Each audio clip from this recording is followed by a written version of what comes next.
नमस्कार। प्रस्तुत है मुंशी प्रेमचंद जी की लिखी हुई कहानी विध्वंस। जिला बनारस में बीरा नाम का एक गांव है। वहाँ एक विधवा वृद्धा संतानहीन गोंडिन रहती थी जिसका भुनगी नाम था। उसके पास एक धूर भी जमीन नहीं थी और नहीं रहने को घर था। उसके जीवन का सहारा केवल एक भाड़ था। गांव के लोग प्राय एक बेला चबेना या सत्तू पर निर्वाह करते ही है, इसलिए भुनगी के भाड़ पर नित्य भीड़ लगी रहती थी। वह जो कुछ भुनाई पाती वही भून या पीस कर खा लेती और भाड़ ही की झोपड़ी में एक कोने में पड़ी रहती। वह प्रातःकाल उठती और चारों ओर से भाड़ झोंकने के लिए सूखी पत्तियां बटोर लाती। भाड़ के पास ही पत्तियों का एक बड़ा ढेर लगा रहता था।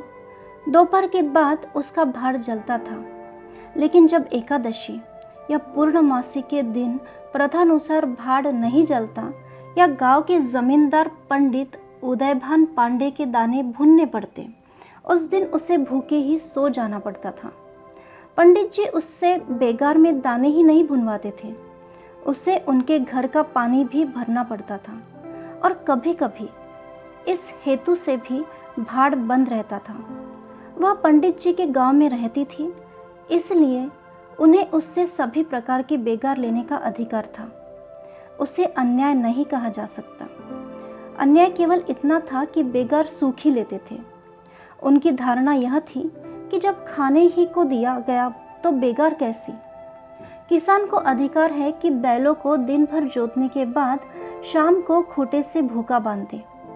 यदि वह ऐसा नहीं करता तो यह उसकी दयालुता नहीं है, केवल अपनी हित चिंता है। पंडित जी को उसकी चिंता नहीं थी, क्योंकि एक तो भुनगी दो एक दिन भूखी रहने से मर नहीं सकती थी, और यदि दैवयोग से मर भी जाती तो उसकी जगह दूसरा गोंठ बड़ी आसानी से बसाया जा सकता था। पंडित जी की यही क्या कम कृपा थी कि वह भुनगी को अपने गांव में बसाए हुए थे। चैत का महीना था और संक्रांति का पर्व। आज के दिन नए अन्न का सत्तू खाया और दान दिया जाता है। घरों में आग नहीं जलती। भुनगी का भाड़ आज बड़े जोरों पर था। उसके सामने एक मेला सा लगा हुआ था। सांस लेने का भी अवकाश नहीं था। ग्राहकों की जल्दबाजी पर कभी कभी झुंझला पड़ती थी कि इतने में जमींदार साहब के यहाँ से दो बड़े बड़े टोकरे अनाज से भरे हुए आ पहुँचे और हुक्म हुआ कि अभी भून दे। भुनगी दोनों टोकरे देखकर सहम उठी। अभी दोपहर था, पर सूर्यास्त के पहले इतना अनाज भूनना असंभव था। घड़ी दो घड़ी और मिल जाते तो एक अठवारे के खाने भर को अनाज हाथ आ जाता था। देर से भी इतना भी नहीं देखा गया। इन यमदूतों को भेज दिया। अब पहर रात तक सेंत मेंत में भाड़ में जलना पड़ेगा। एक नैराश्य भाव से दोनों टोकरे ले लिए। चपरासी ने डांट कर कहा, देर न लगे, नहीं तो तुम जानोगी। भुनगी, यही बैठे रहो, जब भून जाए तो लेकर जाना। किसी दूसरे के दाने छू तो हाथ काट लेना। चपरासी, बैठने की हमें छुट्टी नहीं है, लेकिन तीसरे पहर तक दाना भुन जाए। चपरासी तो यह ताकीद करके चलते बने और भुनगी अनाज भुनने लगी। लेकिन मन भर अनाज भुनना कोई हंसी तो नहीं थी। उस पर बीच बीच में भुनाई बंद करके भाड़ भी झोंकना पड़ता था। अतएव तीसरा पहर हो गया और आधा काम भी नहीं हुआ। उसे भय हुआ कि जमींदार के आदमी आते होंगे। आते ही गालियां देंगे, मारेंगे। उसने और वेग से हाथ चलाना शुरू किया। रास्ते की ओर ताकती और बालू नान में छोड़ती जाती थी, यहाँ तक कि बालू ठंडी हो गई। सेवड़े निकलने लगे। उसकी समझ में नहीं आता था कि क्या करे। न भूनते बैठता था, न छोड़ते बनता था। सोचने लगी कि कैसी विपत्ति है। पंडित जी कौन मेरी रोटियां चला देते हैं, कौन मेरे आंसू पोंछ देते हैं।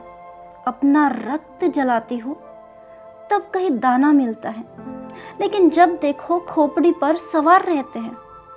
इसलिए ना कि उनकी 4 अंगुल धरती से मेरा निस्तार हो रहा है।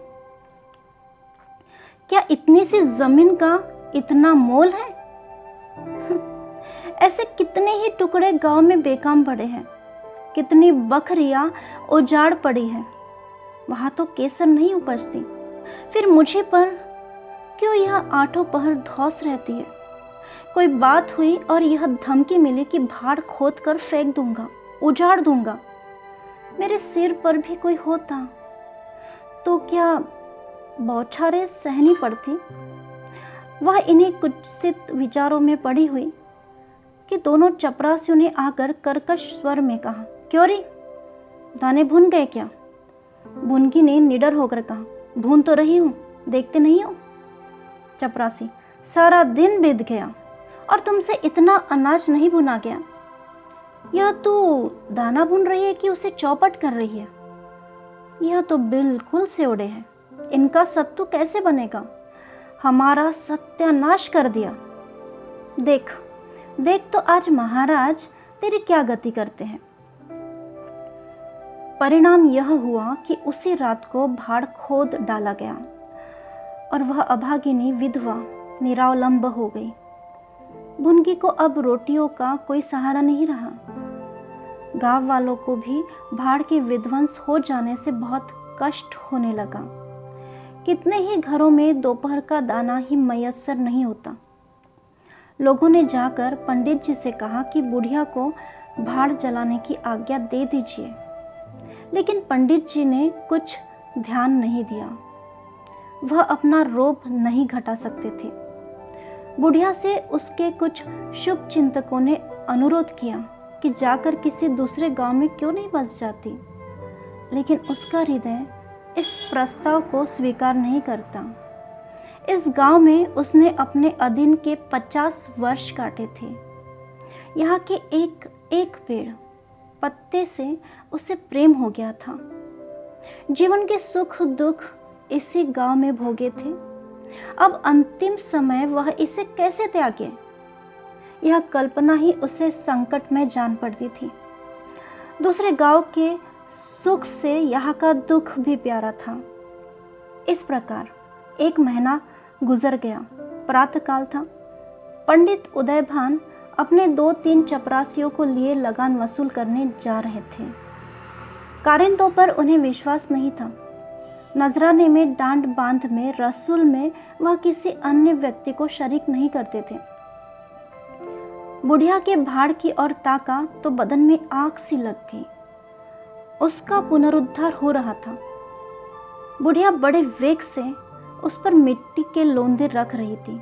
कदाचित उसने कुछ रात रहते ही काम में हाथ लगा दिया था और सूर्योदय से पहले ही उसे समाप्त कर देना चाहती थी। उसे लेश मात्र भी शंका नहीं थी कि मैं जमींदार के विरुद्ध कोई काम कर रही हूँ। क्रोध इतना चिरजीवी हो सकता है, इसका समाधान भी उसके मन में नहीं था। एक प्रतिभाशाली पुरुष किसी दिन अबला से इतना कीना कर सकता है, उसे उसका भी ध्यान नहीं था। वह स्वभावतः मानव चरित्र को इससे कहीं ऊंचा समझती थी। लेकिन हाँ, हदभागिनी, तूने धूप में ही बाल सफ़ेद किए। सहसा उदयभान ने गरज कर कहा, किसके हुक्म से? बुनकी ने हकबका कर देखा तो सामने जमींदार महोदय खड़े हैं। उदयभान ने पूछा, किसके हुक्म से बना रही हो? बुनकी डरते हुए बोली, सब लोग कहने लगे बना लो तो बना रही हूँ। उदयभान, मैं अभी इसे फिर खुदवा डालूंगा। यह कह उन्होंने भाड़ में एक ठोकर मारी। गीली मिट्टी सब कुछ लिए दिए कर बैठी। दूसरी ठोकर नान पर चलाई, लेकिन बुढ़िया सामने आ गई और ठोकर उसकी कमर पर पड़ी। अब उसे क्रोध आया। कमर सहलाते हुए बोली, महाराज, तुम्हें आदमी का डर नहीं है तो भगवान का डर तो होना चाहिए। मुझे इस तरह उजाड़ कर क्या पाओगे? क्या इस 4 अंगुल धरती में सोना निकल आएगा? मैं तुम्हारे ही भले की कहती हूँ, दिन की हाय मत लो। मेरा रोआ दुखी मत करो। उदयभान, अब तो यहाँ फिर भाड़ नहीं बनाएगी। भुनगी, भाड़ नहीं बनाऊंगी तो खाऊंगी क्या? उदयभान, तेरे पेट का हमने ठेका नहीं लिया है। भुनगी, टहल तो तुम्हारी करती हूँ, खाने कहाँ जाऊँ? उदयभान, गांव में रहोगी तो टहल करनी पड़ेगी। भुनगी, टहल तो तभी करूँगी जब भाड़ बनाऊंगी, गांव में रहने के नाते टहल नहीं कर सकती। उदयभान, तो छोड़कर निकल जा। भुनगी, क्यों छोड़कर निकल जाऊं? 12 साल खेत जोतने से असामी काश्तकार हो जाता है। मैं तो इस झोपड़े में बूढ़ी हो गई हूँ। मेरे सास ससुर और उनके बाप दादे इसी झोपड़े में रहे। अब इसे यमराज को छोड़कर और कोई मुझसे नहीं ले जा सकता। उदयभान, अच्छा, तो अब कानून भी बघारने लगी। हाथ पैर पड़ती तो चाहे हम रहने भी देते, लेकिन अब तुझे निकाल कर ही दम लूंगा चपरासियों से। अभी जाकर उसके पत्तियों के ढेर में आग लगा दो, देखे कैसे भाड़ बनता है। एक क्षण में हाहाकार मच गया। ज्वाला शिखर आकाश से बातें करने लगी। उसकी लपटें किसी उन्मत्त की भांति इधर उधर दौड़ने लगी। सारे गांव के लोग उस अग्नि पर्वत के चारों ओर जमा हो गए। भुनगी अपने भाड़ के पास उदासीन भाव से खड़ी यह लंका दहन देखती रही। अकस्मात वह वेग से आकर उसी अग्नि कुंड में कूद पड़ी। लोग चारों तरफ से दौड़े, लेकिन किसी की हिम्मत नहीं पड़ी कि आग के मुंह में जाए। क्षण मात्र में उसका सूखा हुआ शरीर अग्नि में समाविष्ट हो गया। उसी दम पवन भी वेग से चलने लगा। ऊर्ध्वगामी लपटें पूर्व दिशा की ओर दौड़ने लगी। भाड़ के समीप भी किसानों की कई झोपड़ियां थीं। वह सब उन्मत्त ज्वालाओं का ग्रास बन गई। इस भांति प्रोत्साहित होकर लपटें और आगे बढ़ी। सामने पंडित उदयभान की बखार थी, उस पर झपटी। अब गांव में हलचल पड़ी। आग बुझाने की तैयारियां होने लगी, लेकिन पानी की छींटों ने आग पर तेल का काम किया। ज्वालाएं और भड़की और पंडित जी के विशाल भवन को दबोच बैठी। देखते ही देखते वह भवन उस नौका की भांति जो उन्मत्त तरंगों के बीच में झकोरे खा रही हो, अग्नि सागर में विलीन हो गया।